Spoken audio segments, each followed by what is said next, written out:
तो भाई लोग कैसे हो। आज मैं आप लोग के सामने बांकेलाल की स्टोरी लेके आया हूँ, मुकद्दर का धनी।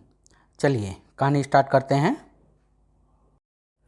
विशालगढ़ के राजा विक्रम सिंह के महल में बांकेलाल के दिन बड़े मज़े से गुजर रहे थे। महल में उसके खाने पीने में कोई कमी नहीं थी। एक दिन बांकेलाल दरबार में बैठा हुआ था कि तभी दुहाई है महाराज, मैं लूट गया, बर्बाद हो गया। अरे यह तो नगर सेठ सुदर्शन पाल है, लेकिन यह इस तरह फटे हाल क्यों है? फरियादी, तुम्हें जो भी कहना है साफ साफ कहो। महाराज, मेरी वर्षों की गाढ़ी कमाई को चोर चुरा कर ले गए, मैं बर्बाद हो गया। क्या हमारे राज्य में चोरी? महामंत्री धर्म सिंह, आप स्वयं जल्दी से जल्दी इस चोरी का और चोर का पता लगाएं। सेठ सेठ जी का चोरी गया धन इन्हें हर हाल में वापस मिलना चाहिए। जी महाराज। लेकिन महामंत्री धर्म सिंह इससे पहले कि उस चोरी का पता लगा पाते कि दूसरे दिन ही दरबार में नगर का एक और मशहूर सेठ चक्रधर फटेहाल पहुंचा। और क्या तो तुम्हारे यहाँ भी सेंध लग गई? जी महाराज, मैं तो इस चोरी के कारण दाने दाने का मोहताज हो गया हूँ। मेरा कारोबार लेन देन का था, इसलिए मैं बाजार का इतना कर्जदार हो गया हूँ कि अब मेरे सामने आत्महत्या कर लेने के सिवाय और कोई रास्ता नहीं रह गया है। सुबक सुबक। निराश ना हो सेठ चक्रधर, हम शीघ्र ही न केवल चोरों को पता लगवा लेंगे, बल्कि जल्दी ही आपको आपकी चोरी गया धन भी वापस दिलवा देंगे। और हाँ, तब तक आपके सारे खर्चे राज्य की ओर से पूरे किए जाएंगे। इस तरह चक्रधर को आश्वासन देकर विदा किया गया। लेकिन बहुत कोशिश के बाद भी नगर में हुई चोरी की वारदातों का कोई सुराग नहीं लग सका। उफ, अब मैं किस तरह महाराज को अपनी असफलता की कहानी सुनाऊं, जबकि चोर पूरी तरह सक्रिय थे। संपत, जल्दी जल्दी सेठ की सारी संपत्ति बटोरो और निकल चलो यहाँ से। हाँ चंपत राम, यह हमारे यहाँ से जल्दी ही चंपत हो लेने में ही हमारी भलाई है, क्योंकि इस समय राज्य की सेना सिर्फ हमारी ही तलाश में है। इसी कारण स्वयं राजा, मंत्रीगण व राज्य के सारे सैनिक अधिकारी हैरान व परेशान थे। महामंत्री जी, यह सब क्या हो रहा है? आप नगर में हो रहे चोरियों को रोकने व चोरों को गिरफ्तार करने का कोई उपाय क्यों नहीं करते? महाराज, मुझे खेद है, मैं लाख यत्न करने के बाद भी नगर के मामूली चोरों को नहीं पकड़ सका। इसी कारण मैं हैरान व परेशान हूँ। लेकिन मैं और शायद आप भी इसी हैरानी व परेशानी के कारण बांकेलाल जी जैसे विलक्षण बुद्धि वाले व्यक्ति को भूल गए हैं। वार्तालाप में अपना नाम आते ही बांकेलाल मन ही मन चौंक गया। क्या मतलब? तुम कहना क्या चाहते हो महामंत्री धर्म सिंह? महाराज, नगर में हो रही चोरियां और चालाक चोरों के विषय में यदि कोई सुराग लगा सकता है तो वह है बांकेलाल जी। ओह, यह महामंत्री का बच्चा पता नहीं अब मेरे खिलाफ कौन सा षड्यंत्र रचने जा रहा है। ओह, वाकई हम बांकेलाल जी जैसे दूरदर्शी, बुद्धिमान व बहादुर हस्ती के अपने पास होते हुए भी व्यर्थ ही चिंतित हो रहे थे। तो बांकेलाल जी, हम नगर में हो रही चोरियों व चोरों को पता लगाने की पूरी जिम्मेदारी आप पर डालते हैं। जी हाँ महाराज, क्यों नहीं क्यों नहीं। कमबख्त, कैसे सुख और चैन के दिन कट रहे थे, पर बुरा हो इस बूढ़े महामंत्री का। लगता है इसे मेरा सुख चैन अच्छा नहीं लगता। देख लूँगा कभी इस बूढ़े को भी। जबकि बांकेलाल के मन में उठ रहे विचारों से अनभिज्ञ राजा उससे कह रहा था, हमें आपसे इसी उत्तर की उम्मीद थी बांकेलाल जी। महामंत्री जी, उन चोरों के खोज कार्य में जो धन या सुविधा की आवश्यकता हो वह बांकेलाल जी को खजाने से दी जाए। जी महाराज। इस तरह बांकेलाल नगर के चोरों की खोज में निकल पड़ा। उल्लू राजा, भला यह भी कोई बात है? जिन चोरों को पूरे राज्य की सेना न पकड़ सकी उन्हें मैं अकेला कैसे पकड़ सकता हूँ? राजा समझता है कि मेरे पास अलादीन का चिराग है जो मैं चोरों को पता लगा लूँगा। और खैर, मुझे क्या, राज्य की ओर से उन चोरों की खोज के लिए मुझे जो धन सुविधा मिलती है, क्यों ना उससे मौज उड़ाऊँ। फिर चोरों की खोज के लिए प्रतिदिन राजा की ओर से मिलने वाले धन से वह खूब मौज उड़ाने लगा। वाह वाह, क्या नाचती हो चमेली जान, बस दिल निकाल लेती हो। और बांकेलाल ने खुश होकर उसे एक हार इनाम में दिया। हम तुम्हारे नाच से खुश होकर यह हार तुम्हें देते हैं। असली मोतियों का है, बहुत कीमती होगा। अपने बाप का क्या है, चोरों को पकड़ने के लिए जो धन मिल रहा है उसी से खरीदा है। इस तरह मौज उड़ाते बहुत दिन हो गए तो एक दिन बांकेलाल ने सोचा, अरे मौज मस्ती करते बहुत दिन हो गए, अब यहाँ से 9 2 11 हो ले बेटा बांकेलाल, नहीं तो राजा विक्रम सिंह किसी दिन अब तक का सब खाया पिया निकाल देंगे। और यह सोचते ही एक दिन बांकेलाल घोड़े पर सवार हो वहाँ से भाग निकला। जब वह नगर से बाहर बनी एक पुरानी इमारत के सामने से गुजर रहा था तो इमारत के अंदर से आती आवाज़ें सुनकर वह चौंक पड़ा। देखो रामू, मेरे पास यह 1 लाख स्वर्ण मुद्राएं हैं, उनमें से 1500 स्वर्ण मुद्राएं मैं तुमको देता हूँ। वास्तव में वह उस पुरानी इमारत में एक पाठशाला थी जिसमें अध्यापक बच्चों को गणित पढ़ा रहा था। और वह 350 स्वर्ण मुद्राएं कालू को दे दी, तो बाकी यह मेरे पास 98,150 स्वर्ण मुद्राएं फिर भी बची है ना। जबकि पाठशाला के बाहर खड़े बांकेलाल की आंखें एक नई शरारत के लिए चमक रही थी। हे भगवान, इस टूटी फूटी इमारत में 1 लाख स्वर्ण मुद्राएं! मैं आज ही इस इमारत में झाड़ू फेर दूंगा, फिर 1 लाख स्वर्ण मुद्राओं के हाथ लगते ही मैं किसी दूसरे राज्य में जाकर ऐश्वर्य से रहूंगा। मन में यह विचार लिए बांकेलाल एक बार फिर आगे की ओर चल पड़ा। उस रात नगर के प्रत्येक स्थान पर सैनिक पूरी सतर्कता से पहरा दे रहे थे, लेकिन उन सैनिकों की नज़रों से अपने आप को बचाते हुए दोनों चोर चंपत और संपत सेठ जुगनू आड़तिया की दुकान की ओर बढ़ रहे थे।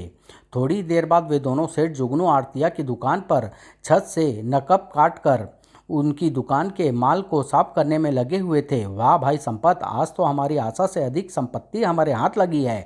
हाँ भाई चंपत, अगर हम इस माल को लेकर चंपत हो जाने में सफल हो गए तो यह हमारे जीवन की सबसे बढ़िया चोरी होगी, हमें माला माल कर देगी और फिर हम कभी चोरी नहीं करेंगे। फिर जैसे ही वो दोनों चोरी के माल के साथ छत पर पहुंचेगी, तभी एक सैनिक की नज़र उन पर पड़ गई। दरोगा जी, वह सामने छत पर देखिए, वह दोनों कौन हैं? अगले पल जब दोनों ने उन सैनिकों को देखा तो चंपत भाई, खतरा, भागो! ए खबरदार, कौन हो तुम लोग? नीचे उतर कर यहाँ आओ। दोनों बगल वाली छत पर कूदते हुए भाग निकले। जब तक सैनिक छत पर पहुंचे, चोर एक छत से दूसरी छत फांदते हुए जल्दी ही उनकी नज़रों से ओझल हो चुके थे। वो पता नहीं कमबख्त कहाँ भाग निकले। हाँ दरोगा जी, अगर वे दोनों चोर हमारे हाथ लग जाते तो राजा की ओर से हमें अच्छा खासा इनाम मिलता। अभी दरोगा नेकचंद और सैनिक उन चोरों के निकल भागने पर अफसोस कर ही रहे थे कि तभी, नेकचंद, यहाँ क्या कर रहे हो तुम लोग? ओह महामंत्री धर्म सिंह जी, यहाँ इस समय? वो हम लोग नगर के उन्हीं मशहूर चोरों का पीछा कर रहे थे, लेकिन अफसोस वह हम लोगों को धोखा देकर निकल भागने में सफल हो गया है। क्या तो तुम लोगों ने उन चोरों को देखा है? जी हाँ हुजूर, वो दोनों चोर अभी अभी इस ओर भागे हैं। ठीक है नेकचंद, तुम लोग मेरे साथ उस ओर चलो जिधर वह चोर भागे हैं। हमें चूंकि पहली बार उनका कोई सुराग मिला है, अतः हमें आसानी से हार मानकर उनका पीछा नहीं छोड़ देना चाहिए। जी हुजूर। फिर स्वयं महामंत्री नेकचंद और सैनिकों के साथ चोरों की खोज में चल पड़ा। इधर बांकेलाल आधी रात में नगर के बाहर वीराने में बनी पाठशाला की उस टूटी फूटी इमारत के सामने पहुंचा। तो 1 लाख स्वर्ण मुद्राएं प्राप्त करने के लिए अब मुझे इस इमारत में प्रवेश करना पड़ेगा। एक बार स्वर्ण मुद्राएं मेरे हाथ लग जाए तो दरवाज़ा तो इस इमारत का कोई खास मजबूत मालूम नहीं पड़ता, थोड़े से ही यत्न करने से खुल जाना चाहिए। खैर देखता हूँ। दरवाजे के पास पहुंचकर बांकेलाल ने जैसे ही दरवाजे पर हल्का सा दबाव डाला तो अरे, यह तो पहले से ही खुला हुआ था। लगता है कुदरत भी इस चोरी में मेरी सहायता कर रही है। अब शीघ्र ही मैं 1 लाख स्वर्ण मुद्राओं का स्वामी होऊंगा। इमारत के अंदर पहुंचकर आखिर वह कौन सा कमरा हो सकता है जहां वे 1 लाख स्वर्ण मुद्राएं होगी। तभी ओह, उस सामने वाले कमरे के दरवाजे की झिर्री से रोशनी बाहर आ रही है। मुझे देखना चाहिए, कहीं इमारत के स्वामी जाग तो नहीं रहे। फिर दरवाजे की झिर्री से कमरे का दृश्य देखते ही बांकेलाल बुरी तरह चौंक पड़ा। हे भगवान, यहाँ तो सोने के आभूषणों का भंडार है, और शायद उसके चौंकने के कारण ही दरवाजे पर हल्का सा दबाव पड़ा तो वह दरवाज़ा खुल गया। कौन है? हे भगवान, खतरा, भागो बेटा बांकेलाल, वरना तुम्हारी खैर नहीं। और अंदर चोरी के माल का बंटवारा करते चंपत और संपत बांकेलाल को देखकर घबरा गए। तभी अरे, यह तो भाग रहा है। चंपत भाई, हो ना हो यह कोई मुसाफिर था या फिर हमारी ही बिरादरी का था। हाँ, लगता तो यही है, लेकिन अब इसके इस तरह निकल भागने से हमें खतरा हो सकता है। इसे रोको। अगले ही पल, ए रुको, खबरदार, भागने की कोशिश मत करो वरना मारे जाओगे। लेकिन जब बांकेलाल ने उनकी धमकी की परवाह नहीं की, तब संपत ने अपने कपड़ों में छुपा खंजर निकाला। बचकर कहाँ जाएगा बच्चू, अभी देखता हूँ तुझे। और अगले ही पल संपत ने खंजर फेंक मारा। आई! दरवाजे से बाहर निकलकर घायल बांकेलाल ने उन मुख्य दरवाजे के बाहर से कुंडी लगा दी। हाय बेटा बांकेलाल, जब तक इस इमारत के स्वामी किसी अन्य रास्ते या तरीके से बाहर बाहर निकले, जान बचानी है तो भाग ले यहाँ से, नहीं तो चोरी के अपराध में पकड़ा जाएगा। फिर बांकेलाल निकट ही खड़े अपने घोड़ों की तरफ बढ़ा ही था कि तभी चोरों की तलाश में निकला महामंत्री वहां पहुंचा और बांकेलाल को देखकर चौंक पड़ा। अरे बांकेलाल, तुम यहाँ इस समय? बुरे फंसे बेटा बांकेलाल, जबकि महामंत्री यहाँ पहुंच ही गया है तो शीघ्र ही तेरी चोरी वाली योजना की पोल खुल जाने वाली है, और अब तुझे लाख स्वर्ण मुद्राएं नहीं बल्कि कारागार की चक्की आटा पीसने को मिलेगी। क्या बात है बांके, अरे तुम्हारे कंधे में खंजर, खून, तुम्हारा यह हाल किसने और क्यों किया? वह वो इमारत अपने चोरी की पोल खुलते देख भय से बांकेलाल की आंखों के सामने अंधेरा छाता चला गया और अगले ही पल अरे यह तो बेहोश हो गया। नेकचंद अभी बांकेलाल इस इमारत के बारे में कुछ संकेत करते हुए शायद कुछ बताना चाहते थे, लेकिन बीच में बेहोश हो गए। तुम इस इमारत में प्रवेश कर यह जानने की कोशिश करो कि बांकेलाल आखिर हमसे क्या कहना चाहता था। जी हुजूर। जबकि पाठशाला की इमारत के अंदर उफ कमबख्त हमारे खंजर से घायल तो हो गया था, लेकिन जाते जाते हमारे लिए एक मुसीबत पैदा कर गया। दरवाज़ा बाहर से बंद कर गया। अब क्या होगा? भाई चंपत, तू जल्दी से अंदर से सारी संपत्ति उठा ला, तब तक मैं इस दरवाजे को तोड़ने का यत्न करता हूँ। हाँ भाई संपत, अब हमारा यहाँ से जितनी जल्दी हो सके चंपत हो जाना ही ठीक है, क्योंकि मुझे वह घायल खतरे का अवतार मालूम होता है। फिर चंपत अंदर कमरे में पड़ा चोरी का माल लेने चला गया और संपत अपने कंधों के जोर से दरवाज़ा तोड़ने का यत्न करने लगा। और बाहर अरे यह क्या लगता है, अंदर से कोई दरवाज़ा को तोड़ने का यत्न कर रहा है, लेकिन रात को इस समय भला कौन हो सकता है? फिर दरोगा नेकचंद के आदेश पर जब एक सैनिक ने दरवाजे पर लगी कुंडी खोली तो मैं मरा, भड़ाक। अरे यह तो उन्हीं दोनों में से एक मालूम होता है जिसकी तलाश में हम लोग भटक रहे हैं। क्यों, तुम्हारा दूसरा साथी कहाँ है? संपत बेटा, अब तेरे यहाँ से चंपत हो लेने में ही भलाई है। फिर संपत ने जैसे ही भागने की कोशिश की तो सैनिक ने उसे पकड़ लिया।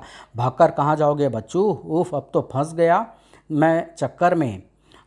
तो तुम चोर हो, लेकिन तुम्हारा दूसरा साथी कहाँ है? जी वो। तभी हुजूर, यह देखिए इसका दूसरा साथी, पकड़ लो इसे भी। नेकचंद, इन थैलों की तलाशी लो। फिर जब उन थैलों को खोलकर देखा गया तो हमारा संदेह ठीक ही निकला। तुम दोनों ही वह चोर हो जिनके कारण आजकल नगर की प्रजा और राजा की रातों की नींद उड़ी हुई है। और मेरे ख्याल से तुम दोनों ने ही हमारे प्यारे बांकेलाल जी को घायल किया है, जो अभी तक बेहोश पड़े हैं। क्यों? जी हुजूर। सैनिकों, ले चलो इन दोनों को, कल सुबह इनको महाराज के सामने पेश किया जाएगा। और नेकचंद, तुम तुरंत बांकेलाल जी को उठाकर महल में पहुंचाओ, उनकी तुरंत राजवैद्य से चिकित्सा करानी है। जी हुजूर।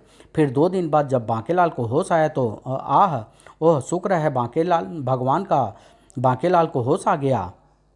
क्या? क्या होश? लेकिन मुझे हुआ क्या था? और राजवैद्य जी आप यहाँ? अचानक बोलते बोलते बांकेलाल के दिमाग को एक झटका सा लगा और अगले ही पल होश खोने से पहले का दृश्य उसके मानस पटल पर घूमने लगा। तभी क्या सोचने लगे बांकेलाल, महाराज मुझे क्षमा कर दीजिए, मैं चोरी, इसमें क्षमा मांगने की क्या बात है बांकेलाल? बेशक तुम चोरों को अपने हाथों से गिरफ्तार नहीं कर सके, लेकिन तुम्हारे ही प्रयत्न से महामंत्री उन चोरों को पकड़ने में सफल हुए हैं। वाकई बांकेलाल, हम मानते हैं कि तुम असाधारण विद्वान ही नहीं बल्कि एक बहादुर इंसान हो। उन चोरों के लिए तुमने अपनी जान की बाजी लगा दी। भाई वाह, जवाब नहीं तुम्हारी कर्तव्य परायणता का। और राजा की पूरी बात सुनते ही बांकेलाल के मस्तिष्क में एक धमाका सा हुआ। वाह, अरे चोर सचमुच ही पकड़े गए। मैं तो यह सोचकर घबरा रहा था कि चोरी के माल के साथ मुझे ही चोर समझकर पकड़ लिया जाएगा। अरे जब ऊपर वाला मुझ पर छप्पड़ फाड़ कर दे रहा है तो मुझे लेने में क्या हर्ज है? बेटा बांकेलाल, चुपचाप झोली भरते रहो। क्या बात है बांकेलाल, इस समय तुम्हें ज़्यादा तकलीफ महसूस हो रही है? जी महाराज, कोई खास नहीं। बांकेलाल जी, आप तनिक भी चिंता न करें, मैंने अपने घर से संजीवनी सुधा रस मंगाया है, जिसकी 4 बूंदें पीते ही आपका घाव न केवल भर जाएगा बल्कि आपकी कमजोरी भी जाती रहेगी। हाँ वैद्य जी, बांकेलाल जी को कल तक पूर्ण स्वस्थ होना जरूरी है, क्योंकि कल नगर के कुछ व्यापारियों ने इन्हें सम्मानित करने के लिए एक विशेष समारोह का आयोजन किया है। ऐसा ही होगा महामंत्री जी। और दूसरे दिन बांकेलाल पूरी तरह स्वस्थ राज दरबार में ही नगर के व्यापारियों द्वारा आयोजित समारोह में बैठा था। सज्जनों, मैं महामंत्री धर्म सिंह विशालगढ़ राज्य तथा नगर के प्रतिष्ठित व्यापारियों की ओर से बांकेलाल जी को धन्यवाद देता हूँ। उन्होंने अपनी जान पर खेल कर न केवल व्यापारियों का चोरी गया धन वापस दिलवाया है, बल्कि इन्हीं के प्रयत्नों से चोर पकड़े गए हैं। अतः मैं राज्य की ओर से बांकेलाल जी को 101 तथा नगर व्यापारियों की तरफ से 501 स्वर्ण मुद्राएं उपहार स्वरूप भेंट करता हूँ। बांकेलाल जी मंच पर आकर उपहार ग्रहण करें। उपहार लेते समय बांकेलाल सोच रहा था, कमबख्त, इस राजा से तो ये नगर सेठी अच्छे हैं जो मुझे 501 स्वर्ण मुद्राएं पुरस्कार में दे रहे हैं। वाह बेटा बांकेलाल, वाकई तो मुकद्दर का धनी है। बांकेलाल की जय। और यह समारोह पूरी तरह समाप्त भी नहीं हुआ था कि तभी महाराज की जय हो, शीतलगढ़ का विशेष राजदूत आपके दरबार में पेश होने की इजाज़त चाहता है। राजदूत को सम्मान के साथ यहाँ लाया जाए। फिर महाराज की जय हो। कहो राजदूत, कैसे आना हुआ? हमारे महाराज विजेंद्र सिंह ने आपसे अनुरोध किया है कि आप कुछ दिनों के लिए अपने राज अतिथि बांकेलाल जी को मेरे साथ भेज दें, क्योंकि इस समय हमें बांकेलाल की मदद की आवश्यकता है। बांकेलाल की मदद की आवश्यकता? राजदूत, तुम्हें जो कहना है साफ साफ कहो। महाराज, हमारी राजकुमारी सपनलता को 10 सींगों वाला एक राक्षस उठाकर ले गया है। बहुत यत्न करने के बाद भी हम उस राक्षस को पता लगा सकने में असफल रहे हैं, लेकिन हमारे महाराज को पूरा यकीन है कि बांकेलाल जी अवश्य ही राजकुमारी को राक्षस की कैद से मुक्त कराने में सफल होंगे। उफ बेटा बांकेलाल, फिर एक नई मुसीबत। लगता है तेरी किस्मत में मुसीबतें ही मुसीबतें हैं।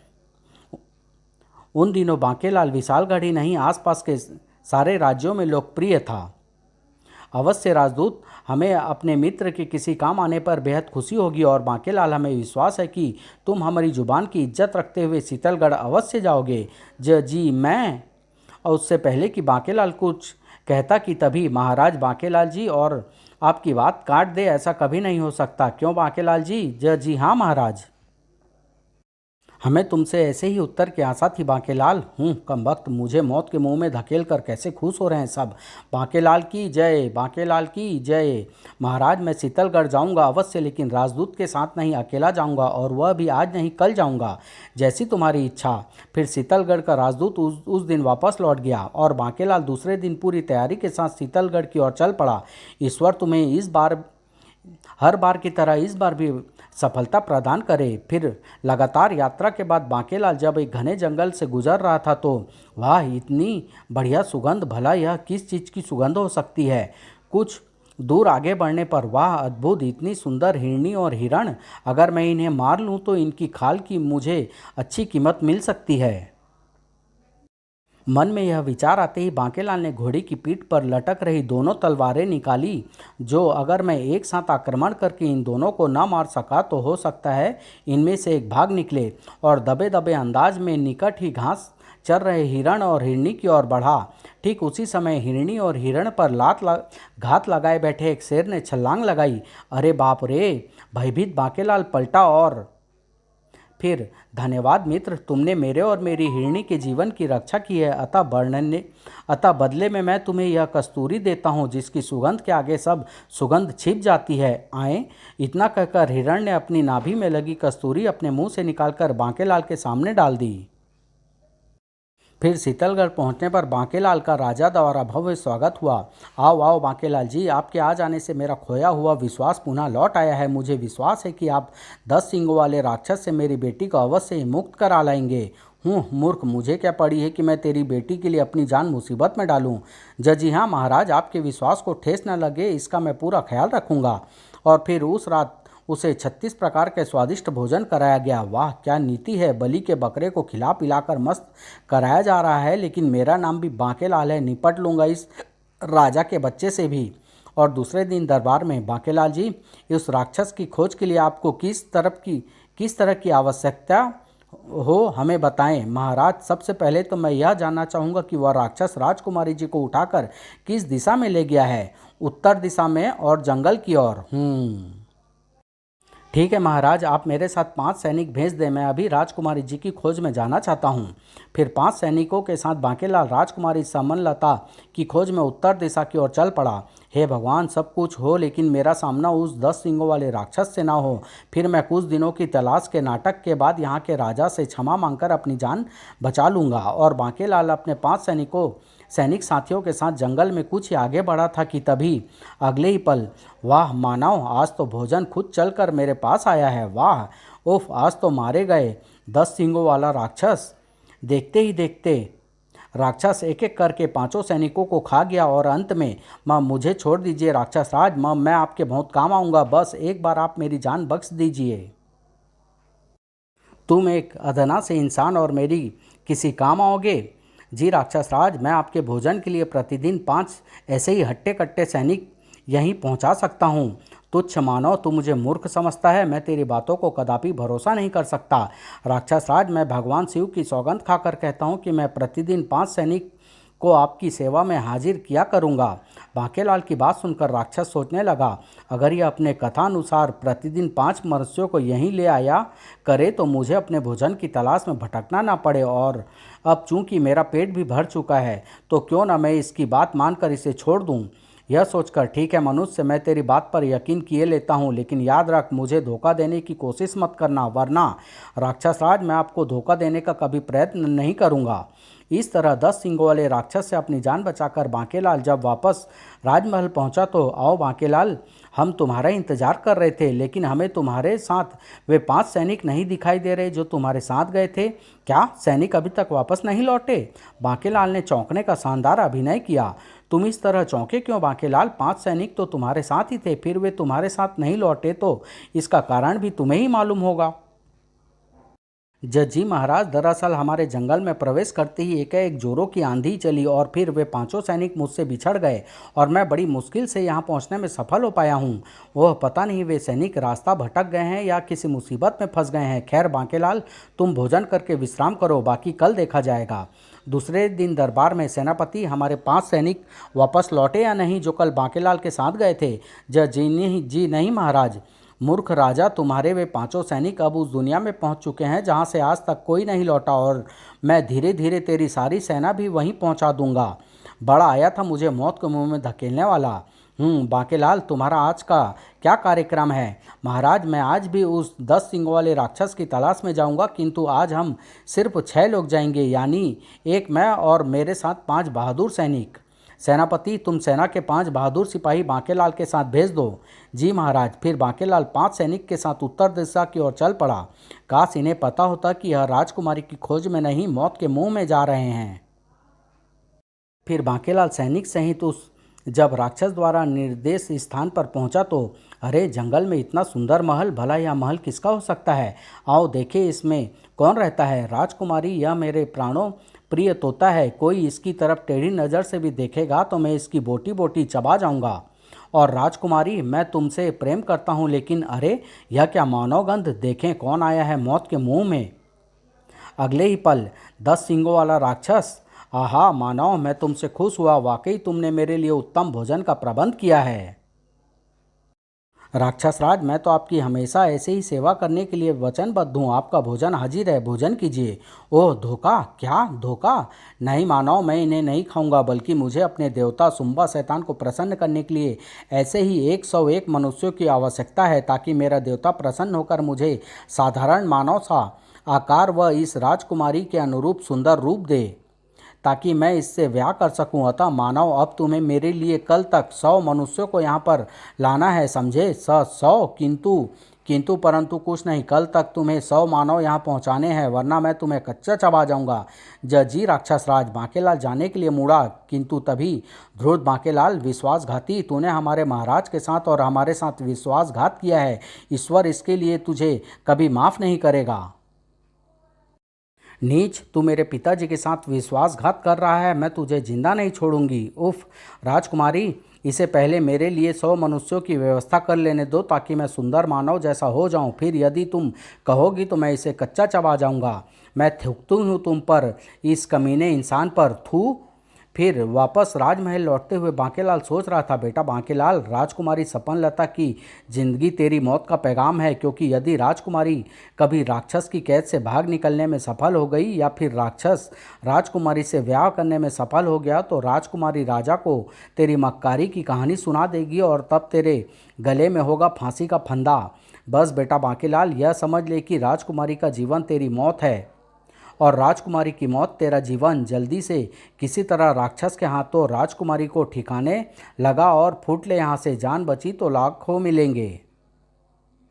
लेकिन राजकुमारी की मौत उस राक्षस के रहते नहीं हो सकती है। अरे यदि मैं उस तोते को चुपके से मार दूं तो राक्षस समझेगा राजकुमारी ने मारा है और वह फिर राजकुमारी को मार देगा। अरे वाह, ये वह मारा पापड़ वाले को। वह सोचते ही वह खुशी से उछल पड़ा। फिर राजमहल पहुंचते ही, यह क्या बांकेलाल, आज भी तुम अकेले ही वापस आए हो? हमारे वे 5 सैनिक कहाँ हैं जो तुम्हारे साथ गए थे? महाराज, आप उन सैनिकों की जरा भी चिंता न करें, उन्हें मैं 10 सींगों वाले राक्षस की निगरानी में लगा आया हूँ। क्या तो तुमने उस राक्षस को ढूंढ लिया? शाबाश, लेकिन हमारी बेटी तो सुरक्षित है ना? जी महाराज, राजकुमारी जी ठीक है और उम्मीद है कि कल तक मैं उन्हें उस राक्षस के चुंगल से मुक्त कर यहाँ लाने में सफल होऊंगा। हाँ, मुझे कल कल 100 वीर व साहसी सैनिकों की मदद की आवश्यकता है। ठीक है बांकेलाल, हम 100 सैनिक तुम्हारे साथ भेज देंगे। लेकिन बांकेलाल जी, उन 100 सैनिकों के साथ कल मैं भी आपके साथ चलूंगा। यह तो बहुत ही अच्छा होगा मूर्ख सेनापति। यदि तू स्वयं ही मौत के मुंह में जाना चाहता है तो मैं क्या करूं? दूसरे दिन सेनापति जी, यही है 10 सिंगों वाले राक्षस का महल। आप लोग यहीं रुककर मेरे अगले किसी आदेश या इशारे का इंतजार करें। मैं अंदर जाकर स्थिति को देखता हूँ। यदि मैं राक्षस के महल में चुपके से घुसकर उसके प्राणों प्रिय तोते को मार दूं तो वह राजकुमारी को मार देगा, लेकिन मेरे भीतर घुसते ही उसे मेरी गंध से पता चल जाएगा। तभी उसे अपने पास रखी कस्तूरी का ध्यान आया तो उसकी आंख चमकने लगी। वाह, बन गया काम मित्र, यह कस्तूरी है। इसकी महक के सामने प्रत्येक महक या गंध छिप जाती है। फिर उसने अपनी जेब से कस्तूरी निकाली और महल में चला गया। अंदर पहुंचकर वाह, सामने ही वह कमरा है जिसमें राक्षस के प्राणों प्रिय तोता है। ईश्वर मेरी मदद करना। बांकेलाल सामने वाले कमरे की ओर बढ़ा और उसी महल के अन्य कमरे में, अरे यह तो कस्तूरी की सुगंध है। लगता है कोई हिरण मेरे महल में प्रवेश कर गया है। हाँ तो राजकुमारी, बोल, तू मेरे साथ विवाह करने को तैयार है या नहीं? कदापि नहीं, मैं थूकती हूँ तुम पर। क्या तेरी यह मजाल? मन तो करता है तुझे अभी इसी वक्त कच्चा चबा जाऊं। कहने के साथ ही राक्षस भयानक अंदाज में राजकुमारी सपनलता की ओर बढ़ा। उधर बांकेलाल ने पिंजरा खोलकर तोते को कसकर पकड़ा। उफ, यह क्या? ऐसा लगता है किसी ने मेरी कमर कसकर पकड़ ली है। आह, लगता है कोई मेरे प्रिय तोते तक पहुंचने में सफल हो गया है। राक्षस ने बाहर की ओर भागना चाहा लेकिन भाग नहीं सका। यह रहस्य कोई नहीं जानता था कि उस तोते में राक्षस के प्राण छिपे हैं। ठीक उसी समय बांकेलाल ने तोते की एक टांग तोड़ दी और तोते की टांग टूटते ही राक्षस की भी एक टांग टूट गई। किसी तरह जमीन पर घिसटता राक्षस बांकेलाल के पास पहुंचा। दुष्ट मानव, यह तू क्या कर रहा है? फौरन इस तोते को छोड़ दे वरना मैं तुझे जीवित ना छोड़ूंगा। ओ बेटा बांकेलाल, आज तेरी मृत्यु निश्चित है। यह राक्षस तुझे जिंदा नहीं छोड़ेगा। और मारे भय के बांकेलाल लहराया और अगले ही पल वह बेहोश होकर जमीन पर गिर पड़ा और उसके नीचे दबकर तोता मर गया। तोते के मरते ही राक्षस के भी प्राण पखेरु पखेरु उड़ गए, क्योंकि उसी तोते में राक्षस के प्राण थे। अरे, यह राक्षस तो मर चुका है। लगता है राक्षस को मारने के चक्कर में बांकेलाल जी भी बेहोश हो गए हैं। मैं तो इसका मतलब अब तक मैं इस योग को बेकार ही गलत समझती रही। इसने तो वाकई इस राक्षस को मारकर कमाल कर दिया। बांकेलाल को उठाकर शीतलगढ़ के महल में लाया गया। दूसरे दिन राजा विजयन सिंह ने बांकेलाल को 500 स्वर्ण मुद्राएं पुरस्कार में देकर सम्मान सहित विदा किया। और अरे वाह, इतने बड़े राक्षस को मारकर राजकुमारी को छुड़ाने का पुरस्कार बस 500 स्वर्ण मुद्राएं। इतने बड़े काम के लिए तो राजा को इस राजकुमारी से मेरा विवाह कर देना चाहिए था। चल बेटा बांकेलाल, लोग तुझे मुकद्दर का धनी कहते हैं, लेकिन वास्तविकता तो तू ही जानता है। दूसरे को करोड़ों का लाभ होता है तो तुझे धेला मिलता है। ओ ऊपर वाले, आखिर कब तक धनवान बनने के चक्कर में यूं ही भटकता रहूँगा। समाप्त।